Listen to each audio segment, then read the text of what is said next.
All right, y'all, what's going on, y'all? It's Combo Breaker 99. I'm back with my real quick prediction for Kat Zingano versus Megan Anderson. Real quick, this is just a real quick pick on this one.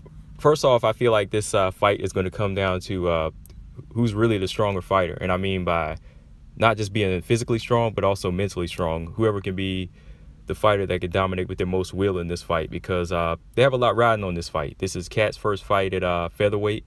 Could be her last fight at all, because before this, she had a fight against Marion Renault, which she won. But before that, she was on a 3-fight losing streak. And, we haven't really seen her this active in a while, you know what I mean? Because her last fight was back in July.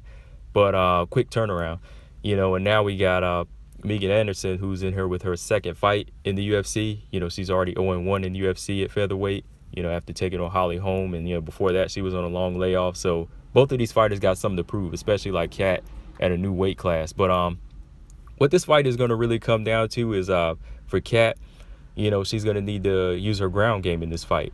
She has a hell of a better ground game than Holly Holm. And if Holly Holm was able to take her down, I think that, this is what she's going to have to do. But the key to her ground game is, and the question is she as strong as Holly Holm? Is she as physically strong as Holly Holm? Because Holly's ground game isn't as good, but, she's a physically strong girl. That's why she was able to take Megan Anderson down, even like in the most sloppiest ways. She was just able to take her down because she was so much stronger, and she had that physical strength. So if Kat has that same physical strength, that's what she's going to want to use. She's going to get double leg takedowns, or, if Megan tries, with the front kick, those long front kicks, if they're kind of slow, she's going to want to grab that leg and take her down. But, yeah, that's where she's going to want to keep it. She shouldn't at all try to strike with Megan. Don't make it a striking match at a range, because I could see Megan stopping her early if she's able to land some hard jabs and, followed by that right hand.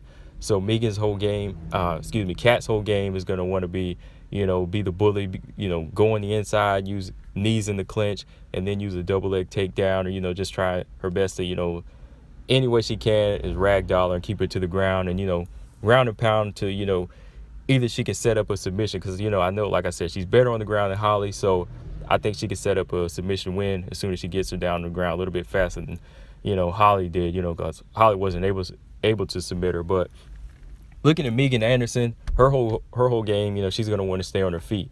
This is where, she's really made her statement, as a strong featherweight, always that fighter, with the long reach, that bomb right hand, because that right hand for Megan Anderson, that's going to be the equalizer, So to me, she's going to want to start off fast, because Kat doesn't have the same elusiveness to me as Holly Holm did, where, if she starts fast against her, I think that can kind of overwhelm Kat. If she starts throwing knees and throwing jabs and right hands at a fast pace, and she gets her to the fence, I think she could land something big and stop her early, or kind of bust her up, for the later rounds. Because, if you go back and look at the Holly Holm and Megan Anderson fight, Holly, she's known as a boxer, but she was getting outstruck. She was getting outstruck by Megan Anderson, in that little quick flurry. There was one that almost looked like Holly was in trouble, then Holly went in for the takedown.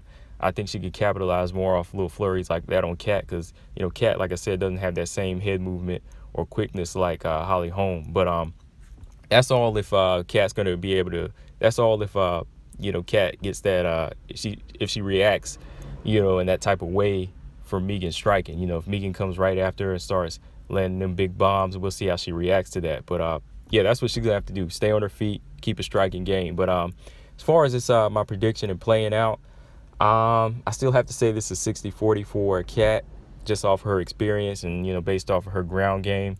And I think she might be stronger at this weight. Call me crazy, but don't be surprised, that other 40%, like I said, that could be that 40% of Megan, that earns that stoppage win.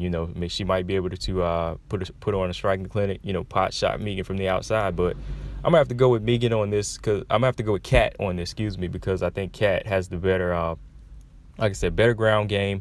And if she gets her hands on her, she could use those knees in the clinch and ragdoll her to the ground and keep her there just for periods of each round. So I'm going to go with Kat by probably like I'll say a unanimous decision, or maybe like a second or third round stoppage in this one by submission. So yeah, that's my pick on this one. Make sure y'all subscribe. I'll be back with my Cyborg Nunez one real quick. Combo Breaker 99. I'm out.